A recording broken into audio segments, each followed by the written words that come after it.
یہاں پر موقع دیا گیا ہے. جو بھی ذمہ داران ہیں، سب سے پہلے تنویر بھائی اور یہاں کے جو بھی ذمہ داروں نے جو بھی موقع دیا ہے، اجازت دی ہے، ان تمام کا میں شکریہ ادا کرتا ہوں. اور بے شک سب سے پہلے تعریفیں اللہ سبحانہ تعالیٰ کے لیے ہے جو تمام عالموں کا رب ہے، اور درود و سلامتی ہو نبی اکرم صلی اللہ علیہ وسلم پر. مجھے جو عنوان جو سجیسٹ کیا گیا تھا وہ ہے دعوت دین، اس کے طریقہ کار یا پھر اصول الدعوہ جو ہوتا ہے، اس پر چند باتیں انشاءاللہ کرنے کے لیے مجھے کہا گیا ہے. سب سے پہلے ہم تمام جانتے ہیں کہ اللہ سبحانہ تعالیٰ نے جو انسانیت کو پیدا کیا اس کا مقصد کیا ہے. اس کا مقصد اللہ سبحانہ تعالیٰ نے سورہ زاریات سورہ نمبر 51 کی آیت نمبر 56 میں اللہ سبحانہ تعالیٰ نے فرمایا وَمَا خَلَقْتَ الْجِنَّ وَالْإِنسَ إِلَّا لِيَعْبُدُونَ. ہم نے جنوں کو اور انسانوں کو اسی لیے پیدا کیا تاکہ وہ اللہ سبحانہ تعالیٰ کی عبادت کرے. جنوں اور انسانوں کو پیدا کرنے کا مقصد ہی یہ ہے کہ عبادت ہو. ہم جانتے ہیں کہ جو فرشتے ہیں ان کے پاس ایک ہی پروگرامنگ ہے، وہ صرف عبادت ہی کرتے ہیں، اس کے علاوہ ان کے پاس کوئی کام نہیں ہے. ہم انسانوں کو اللہ سبحانہ تعالیٰ نے حکم بھی دیا اور ساتھ میں جو ہے فرقان بھی دیا. یعنی فرقان ہمارے دور میں، ہمارے امت مسلمہ میں اللہ سبحانہ تعالیٰ نے قرآن مجید کو ہمارے لیے فرقان بنایا. پچھلی قوموں کے لیے ان کی جو کتابیں تھیں، ان کے جو نبی، ان کے جو رسول، ان کی جو کتابیں تھیں، وہ ان کے لیے فرقان تھی. وہ فرقان یہ تھی کہ ہمارے لیے فری ول دی گئی کہ تم اگر قرآن پر عمل کر اللہ سبحانہ تعالیٰ کی عبادت کرتے ہو تو یہ تمہارے لیے بہتر ہے. اگر نہیں کرتے ہو، اگر شیطانیت میں لگ جاتے ہو، شرک بدعت و خرافات کرتے ہو تو ہمارے لیے پھر خسارہ ہے. اللہ سبحانہ تعالیٰ نے مقصد تو بالکل بتا دیا کہ انسانوں کو پیدا کرنے کا مقصد یہ ہے کہ اللہ سبحانہ تعالیٰ کی عبادت کرے. مگر ہم نے دیکھا کہ انسانیت میں کچھ شر پسند لوگ جو اللہ کی عبادت کو چھوڑ کر بتوں کی عبادت کرنے لگے، جانوروں کی عبادت کرنے لگے، سیاروں کی عبادت کرنے لگے، چاند اور سورج کی عبادت کرنے لگے، اس کے بعد اپنے بزرگوں کی عبادت تک کرنے لگے. تو یہاں پر رول آیا رسولوں کا اللہ سبحانہ تعالیٰ نے بھیجا اور نبیوں کو بھی اسی لیے بھیجا. ان کا مقصد ہی یہ تھا کہ یہ جو عبادت میں خلل یہ پیدا کر رہے ہیں، عبادت کا جو اللہ سبحانہ تعالیٰ نے جو کانسیپٹ بھیجا کہ اللہ ہی کی عبادت کرنا ہے، اب چھوڑ کر اپنے بڑے چاند، تارے، سیارے، اپنے بابا، ولی، یہاں تک کہ بچڑے تک کی عبادت کرنے لگ گئے. تو یہاں پر اللہ سبحانہ تعالیٰ نے کچھ لوگوں کو چنا، سلیکٹ کیا اور کہا کہ اب تم ان لوگوں کے پاس جاؤ اور ان کا کریکشن کرو، ان کی اصلاح کرو، ان کو دعوت دو. اللہ سبحانہ تعالیٰ نے سورہ انبیاء سورہ نمبر 21 کی آیت نمبر 25 میں کیا فرمایا وَمَا أَرْسَلْنَاكَ مِنْ قَبْلِكَ مِنْ رَسُولٍ إِلَّا نُوحِي إِلَيْهِ أَنَّهُ لَا إِلَهَ إِلَّا أَنَا فَاعْبُدُونِ. ہم نے ہر نبی اور ہر رسول کو صرف ایک ہی مقصد کے ساتھ بھیجا، اور وہ مقصد کیا تھا کہ لوگوں کو یہ بتا دے کہ اللہ ہی کی عبادت کرنا ہے. تو گویا کہ ہر نبی کا، ہر رسول کا اس دنیا میں آنے کا مقصد ہی یہ تھا کہ لوگ اطراف اور اکناف جو شرک اور کفر اور بدعت میں لگے ہوئے تھے ان سے ان کو نکال کر، اس اندھیرے سے نکال کر توحید کے اجالے میں لے جانا کا کام رسولوں کا اور نبیوں کا تھا. ہم نے کئی سارے نبیوں کا، رسولوں کے واقعات دیکھے. نبی اکرم صلی اللہ علیہ وسلم ساری زندگی وہ اسی کام میں لگے ہوئے ہیں. نبوت کے بعد تو اور لگ گئے. ان کا کام ہی یہ تھا کہ جو مشرکین مکہ تھے، جو مشرکین مدینہ تھے، ان کو واپس کہاں پر لانا تھا؟ اللہ کی توحید پر لانا تھا. کیونکہ مشرکین مکہ تو اللہ کو مان رہے ہیں نا، اس میں کیا شک کی بات ہے. مشرکین مکہ اللہ کو مان رہے ہیں، مگر ان کا طریقہ کیا تھا؟ لات، منات، عزا، نیلا، علیہا، ان کے ذریعے اللہ کو مانتے تھے. تو اللہ نے کہا کہ ایسا ایمان اور ایسا عقیدہ قبول نہیں ہوگا. اسی لیے اللہ سبحانہ تعالیٰ نے سورہ بقرہ سورہ نمبر 2 کی آیت نمبر 8 میں کیا فرمایا وَمِنَ النَّاسِ مَن يَقُولُ آمَنَّا بِاللَّهِ وَبِالْيَوْمِ الْآخِرِ. اے نبی اکرم صلی اللہ علیہ وسلم، ان میں سے کچھ لوگ ہیں جو اللہ اور آخرت پر ایمان لائے ہیں. اللہ نے کیا کہا وَمَا هُمْ بِمُؤْمِنِينَ، یہ ایمان والے نہیں ہیں.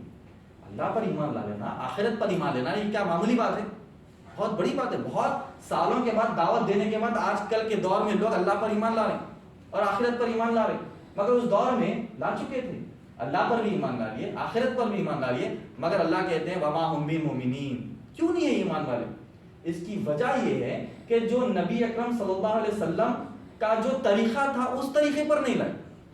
اللہ کو تو مان رہے، آخرت کو تو مان رہے، مگر نبی اکرم صلی اللہ علیہ وسلم کا طریقے سے نہیں مان رہے. تو اللہ نے کہا وہ اللہ کو ماننا بھی قابل قبول نہیں ہے، وہ آخرت کو ماننا بھی قابل قبول نہیں ہے. اسی طریقے سے عیسائیوں کا بھی ہم نے دیکھا. عیسائی وہ اللہ کو مانتے ہیں، وہ کہتے ہیں God the father, God the son, God the holy ghost, اللہ بھی خدا ہے، عیسیٰ علیہ السلام بھی خدا ہے، روح القدس جبرائیل علیہ السلام بھی خدا ہے کہتے ہیں۔ تو جب عیسائی کہتے ہیں کہ وہ اللہ کو مانتے ہیں ایز گاڈ دا فادر، تو کیا وہ مسلمانوں نے ان کا ایمان قبول ہوگا؟ بلکہ نہیں نہیں نہیں، تم اللہ کو مان بھی لوگے آج کے دور میں، اگر موسیٰ کے ذریعے مانیں گے تو آج کے دور میں عیسیٰ کے ذریعے نہیں، آج کے دور میں جتنے بھی 25 نبی آئے، نبیوں کا نام جو قرآن مجید میں آیا ہے، اور کئی سارے جو نبی ہے اور انبیاء اس دنیا میں آئے، ان کے ذریعے مانیں گے تو اللہ ہی کو تو ماننا ہے نا بھائی، ایٹ دا اینڈ کس کو ماننا ہے؟ اللہ کو تو ماننا ہے۔ بولے ذریعہ جو ہے نا وہ نبی اکرم صلی اللہ علیہ وسلم کا ہو۔ آج کے دور میں نبی اکرم صلی اللہ علیہ وسلم کے ذریعے ہی اگر اللہ پر ایمان لاتے ہیں تو وہ قابل قبول ہے۔ قیامت کی نشانیوں میں عیسیٰ علیہ السلام ہے، عیسیٰ علیہ السلام جب آئیں گے تو کس کے امتی بن کر آئیں گے؟ اللہ کے نبی صلی اللہ علیہ وسلم کے امتی بن کر آئیں گے، اور نبی اکرم صلی اللہ علیہ وسلم کی شریعت پر آئیں گے۔ وہ واپس تب آئیں گے تو وہ نبی کی حیثیت سے نہیں آئیں گے، امت رسول صلی اللہ علیہ وسلم کی حیثیت سے آنے والے ہیں۔ تو گویا کہ نبی اکرم صلی اللہ علیہ وسلم کا پورا مقصد اور مشن اور پورے نبی اور انبیاء کا مقصد ہی یہ تھا کہ لوگوں کو اللہ کی طرف بلائے۔ اس میں جو عقیدے کی بات میں کہہ رہا ہوں کہ لات منات عزا نیلا علیہ اور مشرکان مکہ کا جو عقیدہ تھا، اس عقیدے پر ہم کو دعوت دینا نہیں ہے۔ نبی اکرم صلی اللہ علیہ وسلم نے جو عقیدہ ہم کو توحید سکھایا ہے، وہ عقیدے کی طرف دعوت دینا ہی سچی دعوت ہے۔ اگر آج کے دور میں کوئی کہے کہ میں نے ایک غیر مسلمان کو جو ہے دین کی دعوت دی، اس کو اسلام میں لایا اور میں اس کو لے کر چلے گیا بابا کے پاس، تو بولیں گے ایک گڑھے میں سے نکلا اور دوسرے گڑھے میں چلے گیا، ہے کہ نہیں؟ وہاں کفر کے جو ہے شرک کے گڑھے میں سے نکلا اور یہاں پر شرک کے گڑھے میں چلے گا۔ تو دعوت کی بات جب ہم کرتے ہیں تو دعوت اس طریقے سے ہونی چاہیے جو اللہ سبحانہ تعالیٰ نے بتائی ہے اور نبی اکرم صلی اللہ علیہ وسلم نے عقیدے کے طور پر ہم کو سکھایا ہے۔ دعوت کی جب بات آتی ہے تو اس میں یہی کہا جاتا ہے کہ جب آپ دعوت کا کام کرتے ہیں، ہم تمام مسلمانوں کو اللہ سبحانہ تعالیٰ نے ایک ذمہ داری دی ہے۔ جیسا کہ میں نے کہا، ہر نبی اور ہر رسول کا یہ کام تھا کہ لوگوں کو اللہ کی طرف بلائے۔ اللہ سبحانہ تعالیٰ نے سورہ احزاب سورہ نمبر 33 کی آیت نمبر 40 میں اللہ نے کیا کہا؟